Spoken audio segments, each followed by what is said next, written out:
ನಮಸ್ಕಾರ ಗೆಳೆಯರೇ, welcome back to new video. ನನ್ನ ಮದುವೆಯು ಗಂಗಾ ಎಂಬ ಹುಡುಗಿಯ ಜೊತೆ ನಡೆಯಿತು. ಅವಳು ಬೇರೆ ಹುಡುಗಿಯರಂತೆ ತುಂಬಾನೇ ಸಾಧಾರಣವಾಗಿ ಕಾಣುತ್ತಿದ್ದಳು. ನನಗೆ ಅವಳು ಅಷ್ಟೇನು ವಿಶೇಷವಾಗಿ ಇಷ್ಟವಾಗಲಿಲ್ಲ.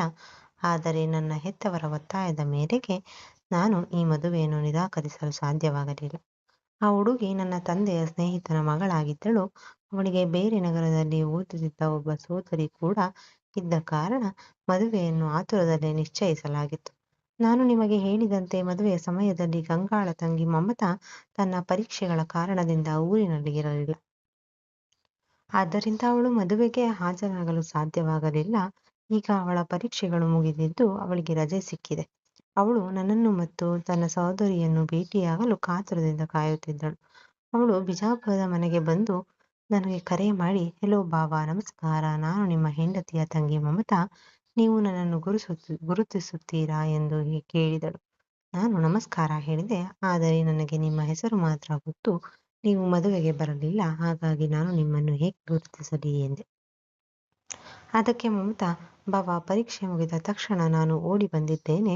ನಿಮ್ಮನ್ನು ಮತ್ತು ಅಕ್ಕನನ್ನು ನೋಡುವ ಹಂಬಲ ನನಗಿದೆ ಎಂದು ಉತ್ಸಾಹದಿಂದ ಕೇಳಿಕೊಂಡಳು. ಆಗ ಆದರ್ಶ, ಸರಿ ಆಯಿತು ಮಮತಾ, ನಾನು ಸಂಜೆ ನಿನ್ನನ್ನು ಕರೆದುಕೊಂಡು ಹೋಗಲು ಬರುತ್ತೇನೆ ಎಂದು ಹೇಳಿದನು. ಮಮತಾ ಕೂಡ ಸಂತೋಷದಿಂದ ಒಪ್ಪಿದಳು. ಸಂಜೆ ಆದರ್ಶ ತನ್ನ ಅತ್ತೆ ಮಾವನ ಮನೆಗೆ ಹೋದನು. ಮಮತಾ ತನ್ನ ಕೋಣೆಯಿಂದ ಹೊರಬಂದ ತಕ್ಷಣ ಆದರ್ಶ ಅವಳನ್ನು ನೋಡಿ ಬೆರಗಾದನು. ಅವಳು ಅತ್ಯಂತ ಸುಂದರಿಯಾಗಿ ಕಾಣುತ್ತಿದ್ದಳು. ಅವಳ ರೂಪವನ್ನು ಕಂಡು ಆದರ್ಶನಿಗೆ ಆಶ್ಚರ್ಯವಾಗಿತ್ತು. ಇವಳು ನನ್ನ ಅತ್ತೆ ಮಮತಾ ಗಂಗಾಳಿಗಿಂತಲೂ ತುಂಬಾನೇ ಸುಂದರವಾಗಿದ್ದಾಳೆ. ನನ್ನ ಮದುವೆ ಇವಳ ಜೊತೆ ಆಗಿದ್ದರೆ ಎಷ್ಟು ಚೆನ್ನಾಗಿರುತ್ತಿತ್ತು ಎಂದು ಮನಸ್ಸಿನಲ್ಲಿ ಅಂದುಕೊಂಡನು. ಅವನು ಅವಳನ್ನು ದಿಟ್ಟಿಸಿ ನೋಡುತ್ತಾ ತನ್ನಲ್ಲೇ ಯೋಚಿಸುತ್ತಾ ನಿಂತಿದ್ದನು. ಅವನ ಹತ್ತಿರ ಬಂದ ಮಮತಾ ಚಿಟುಕಿ ಹೊಡೆದಳು. ಏನ್ ಬಾವಾ, ನನ್ನ ನೋಡಿ ಬೆರಗಾಗ್ಬಿಟ್ರಾ? ನಾನು ಅಷ್ಟು ಸುಂದರವಾಗಿದ್ದೇನಾ ಎಂದು ನಗುತ್ತಾ ಕೇಳಿದಳು. ನಂತರ ಬಾವಾ, ಇವಾಗ ಬೇಗ ಹೋಗೋಣ, ಅಕ್ಕ ನಿನ್ನನ್ನು ನೋಡಲು ಆತುರದಿಂದ ಕಾಯುತ್ತಿದ್ದಾಳೆ ಎಂದನು.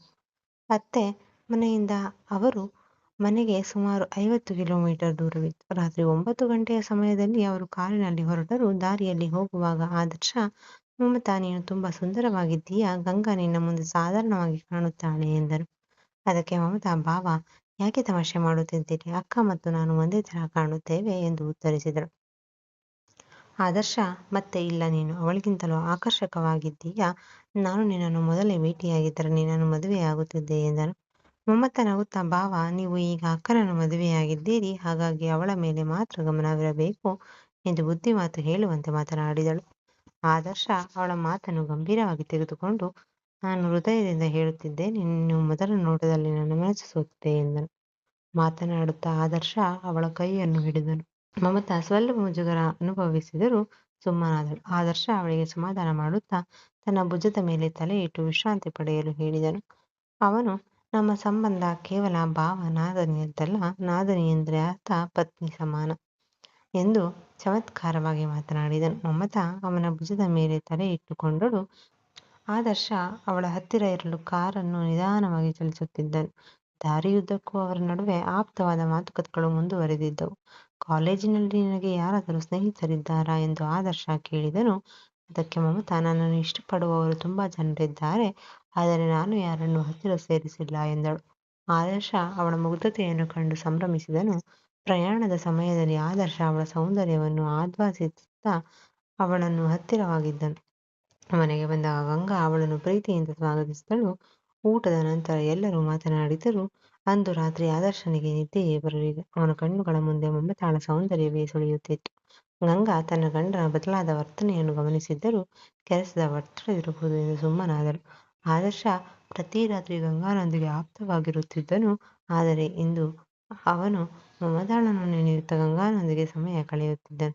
ಗಂಗಾ ನಿದ್ರಿಸಿದ ನಂತರ ಆದರ್ಶ ಮೆಲ್ಲಗೆ ಎದ್ದು ಮಮತಾಳ ಕೋಣೆಯ ಕಡೆಗೆ ಹೋದನು. ಕೋಣೆಯ ಬಾಗಿಲು ಸ್ವಲ್ಪ ತೆರೆದಿತ್ತು. ಅವನು ಒಳಗೆ ಹೋಗಿ ಅವಳ ಹತ್ತಿರ ಕುಳಿತುಕೊಂಡನು. ಮಮತಾ ಗಾಢ ನಿದ್ರೆಯಲ್ಲಿದ್ದಳು. ಆದರ್ಶ ಅವಳ ಹತ್ತಿರ ಸರಿದು ಅವನನ್ನು ಪ್ರೀತಿಯಿಂದ ಎಬ್ಬಿಸಲು ಪ್ರಯತ್ನಿಸಿದನು. ಮಮತಾ ಕಣ್ಣು ತೆರೆದು ನೋಡಿದಾಗ ಅಲ್ಲಿ ಆದರ್ಶನಿದ್ದನು. ಆ ರಾತ್ರಿ ನಿಶ್ಶಬ್ದದಲ್ಲಿ ಅವರ ನಡುವಿನ ಆಪ್ತತೆ ಮತ್ತಷ್ಟು ಗಾಢವಾಗಿತ್ತು. ಮಮತಾ ಕೂಡ ಆದರ್ಶನ ಪ್ರೀತಿಯನ್ನು ಒಪ್ಪಿಕೊಂಡು ಅವನಿಗೆ ಸ್ಪಂದಿಸಿದ್ದಳು. ಮರುದಿನಗಳಿಂದ ಇಂದು ಪ್ರತಿದಿನದ ಅಭ್ಯಾಸವಾಗಿತ್ತು. ಮಮತಾ ತನ್ನ ಅಕ್ಕನ ಮನೆಯಲ್ಲಿ ಇರುವವರೆಗೂ ಆದರ್ಶ ಅವಳೊಂದಿಗೆ ಹೆಚ್ಚು ಸಮಯ ಕಳೆಯುತ್ತಿದ್ದನು. ಆದರ್ಶ ಅವಳಿಗೆ ತನ್ನ ಪ್ರೀತಿಯ ಕುರುಹಾಗಿ ಕೆಲವು ನೆನಪುಗಳನ್ನು ನೀಡಿದ್ದನು. ಮಮತಾ ಕೂಡ ಭಾವ ನಿಮ್ಮನ್ನು ಬಿಟ್ಟು ನಾನು ಹೇಗೆ ಇರಲಿ ಎಂದು ಭಾವುಕಳಾದಳು.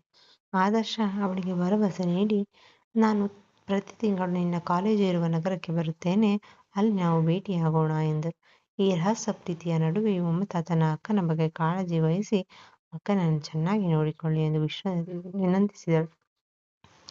ಆದರ್ಶ ಇಬ್ಬರನ್ನು ಸಮಾನವಾಗಿ ಪ್ರೀತಿಸುವ ಭರವಸೆ ನೀಡಿದನು. ದಿನಗಳು ಕಳೆದಂತೆ ಮಮತಾ ತನ್ನ ಊರಿಗೆ ಮರಳುವ ಸಮಯ ಹತ್ತಿರವಾಗಿತ್ತು. ಆದರ್ಶ ಮತ್ತು ಮಮತಾ ಇಬ್ಬರಲ್ಲೂ ಒಂದು ರೀತಿಯ ಮೌನ ಆವರಿಸಿತ್ತು. ಅಕ್ಕ ಗಂಗಾಗೆ ತಿಳಿಯದಂತೆ ಬೆಳೆಸಿದ ಈ ರಹಸ್ಯ ಸಂಬಂಧ ಅವರಿಬ್ಬರನ್ನು ಒಳಗಿನಿಂದ ಕಾಡುತ್ತಿತ್ತು. ಆದರೂ ಆದರ್ಶ ಕೊಟ್ಟ ಭರವಸೆಯ ಮೇಲೆ ಮಮತಾಳಿಗೆ ನಂಬಿಕೆ ಇತ್ತು. ಮಮತಾ ಹೊರಡುವ ದಿನ ಗಂಗಾ ತನ್ನ ತಂಗಿಯನ್ನು ಅಪ್ಪಿಕೊಂಡು ಕಣ್ಣೀರು ಹಾಕಿದಳು. ಬೇಗ ಮತ್ತೆ ಬಾ ಮಮ್ಮು, ನೀನಿಲ್ಲದೆ ಮನೆ ಖಾಲಿ ಎನಿಸುತ್ತಿದೆ ಎಂದಳು. ಮಮತಾ ತನ್ನ ಅಕ್ಕನ ಮಮತೆಯನ್ನು ನೋಡಿ ಮನಸ್ಸಿನಲ್ಲಿಯೇ ಕ್ಷಮೆ ಕೇಳಿಕೊಂಡಳು. ಆದರ್ಶ ಅವಳನ್ನು ಬಸ್ ನಿಲ್ದಾಣಕ್ಕೆ ಬಿಡಲು ಹೋದಾಗ ದಾರಿಯುದ್ದಕ್ಕೂ ಅವರಿಬ್ಬರು ಮಾತನಾಡಿಲ್ಲ. ನಿಲ್ದಾಣದಲ್ಲಿ ಬಸ್ ಹತ್ತುವ ಮೊದಲು ಆದರ್ಶ ಮಮತಾಳ ಕೈ ಹಿಡಿದು, ನಾನು ಹೇಳಿದ ಮಾತು ನೆನಪಿರಲಿ, ಮುಂದಿನ ತಿಂಗಳು ನಾನು ನಿನ್ನ ನಗರಕ್ಕೆ ಬರುತ್ತೇನೆ, ನಮ್ಮ ಈ ಪ್ರೀತಿ ಹೀಗೆಯೇ ಮುಂದುವರಿಯುತ್ತಿರುತ್ತದೆ ಎಂದು ಭರವಸೆ ನೀಡಿದನು. ಮಮತಾ ಮುಗುಳ್ನಕ್ಕು, ಬಾವ ಪ್ರೀತಿ ಇರಲಿ, ಆದರೆ ಅಕ್ಕನ ನಗು ಮಾತ್ರ ಮಾಸಬಾರದು ಎಂದು ಹೇಳಿ ಬಸ್ ಹತ್ತಿದಳು. ಮನೆಗೆ ಮರಳಿದ ಆದರ್ಶನಿಗೆ ಈಗ 2 ಜವಾಬ್ದಾರಿಗಳಿದ್ದವು. ಒಂದು ತನ್ನ ಪತ್ನಿ ಗಂಗಾಳೊಂದಿಗೆ ಸಂಸಾರವನ್ನು ನಿಭಾಯಿಸುವುದು, ಇನ್ನೊಂದು ಮಮತಾಳ ಮೇಲಿರುವ ತನ್ನ ಅತೀವ ಆಕರ್ಷಣೆಯನ್ನು ಗುಟ್ಟಾಗಿ ಕಾಪಾಡಿಕೊಳ್ಳುವುದು. ಅವನು ಗಂಗಾಳ ಹತ್ತಿರ ಕುಳಿತು ಅವಳನ್ನು ಪ್ರೀತಿಯಿಂದ ಮಾತನಾಡಿಸಿದನು. ಗಂಗಾಗೆ ತನ್ನ ಗಂಡ ಬದಲಾಗಿದ್ದಾನೆ ಎಂಬ ಅರಿವಿರಲಿಲ್ಲ. ಅವಳು ಅವನ ಪ್ರೀತಿಯಲ್ಲಿ ಸುಖ ಕಂಡಳು. ಕೆಲವು ವಾರಗಳ ನಂತರ ಆದರ್ಶ ತಾನು ಹೇಳಿದಂತೆಯೇ ಮಮತಾ ಇರುವ ನಗರಕ್ಕೆ ಕೆಲಸದ ನಿಮಿತ್ತ ಹೋಗುವುದಾಗಿ ಗಂಗಾಗೆ ಸುಳ್ಳು ಹೇಳಿ ಹೊರಟನು. ಸುಂದರ ಹೋಟೆಲ್ನಲ್ಲಿ ವಾಸ್ತವ್ಯ ಹೂಡಿ ಮಮತಾಳಿಗೆ ಕರೆ ಮಾಡಿದನು. ಮಮತಾ ಓಡಿ ಬಂದು ಅವನನ್ನು ಸಂಬಂಧಿಸಿದಳು. ಅವಳ ಭೇಟಿ ಮೊದಲಿನಂತೆಯೇ ರೋಚಕವಾಗಿತ್ತು. ಆದರೆ ಈ ರಹಸ್ಯ ಸಂಬಂಧ ಎಷ್ಟು ದಿನ ನಡೆಯುತ್ತದೆ ಎಂಬ ಆತಂಕ ಅವರಿಬ್ಬರಿಗೂ ಕಾಡುತ್ತಿತ್ತು. ಆದರ್ಶ ಮಮತಾಳ ಸೌಂದರ್ಯಕ್ಕೆ ಮರಳಾಗಿದ್ದರೂ ಗಂಗಾಳ ನಂಬಿಕೆಯನ್ನು ಕಳೆದುಕೊಳ್ಳಲು ಸಿದ್ಧನಿರಲಿಲ್ಲ. ಮಮತಾ ಕೂಡ ತನ್ನ ಭಾವನ ಪ್ರೀತಿಯನ್ನು ಮಿಂದಿದ್ದರೂ ತನ್ನ ಅಕ್ಕನ ದೇಹಕ್ಕೆ ದ್ರೋಹ ಮಾಡುತ್ತಿದ್ದೇನೆ ಎಂಬ ನೋವು ಅವಳ ಮನದ ಮೂಲೆಯಲ್ಲೂ ಉಳಿದಿತ್ತು. ಹೀಗೆ ಆದರ್ಶ ತನ್ನ ಜೀವನದ ಈ 2 ಕಾವಲುಗಳನ್ನು ಸಮತೋಲನ ಮಾಡಲು ಕಲಿಯುತ್ತಿದ್ದನು. ಅವನಿಗೆ ಗೊತ್ತು ಇದು ಅಪಾಯಕಾರಿ ಆಟ ಎಂದು. ಆದರೂ ಮಮತಾಳ ಮೇಲಿರುವ ವ್ಯಾಮೋಹವನ್ನು ಅವನು ಅವಳತ್ತ ಸೆಳೆಯುತ್ತಲೇ ಇತ್ತು. ಅಕ್ಕನ ಮೇಲಿನ ಗೌರವ ಮತ್ತು ತಂಗಿಯ ಮೇಲಿನ ಆಕರ್ಷಣೆಯ ನಡುವೆ ಆದರ್ಶನ ಜೀವನ ಒಂದು ವಿಚಿತ್ರ ತಿರುವಿನಲ್ಲಿ ಸಾಗತೊಡಗಿತು. ಇಲ್ಲಿಗೆ ಈ ಕಥೆ ಮುಗಿಯುತ್ತದೆ. ಸ್ನೇಹಿತರೆ, ನಿಮಗೆ ಈ ಕಥೆ ಇಷ್ಟವಾಗಿದ್ದರೆ ಲೈಕ್ ಮಾಡುವುದನ್ನು ದಯವಿಟ್ಟು ಮರೆಯಬೇಡಿ. ಮತ್ತೆ ಇಂತಹ ಇನ್ನಷ್ಟು ಕಥೆಗಳಿಗಾಗಿ ನಮ್ಮ ಚಾನಲನ್ನು ಸಬ್ಸ್ಕ್ರೈಬ್ ಮಾಡಿಕೊಳ್ಳಿ. ಮತ್ತೆ ಸಿಗೋಣ. ಧನ್ಯವಾದಗಳು.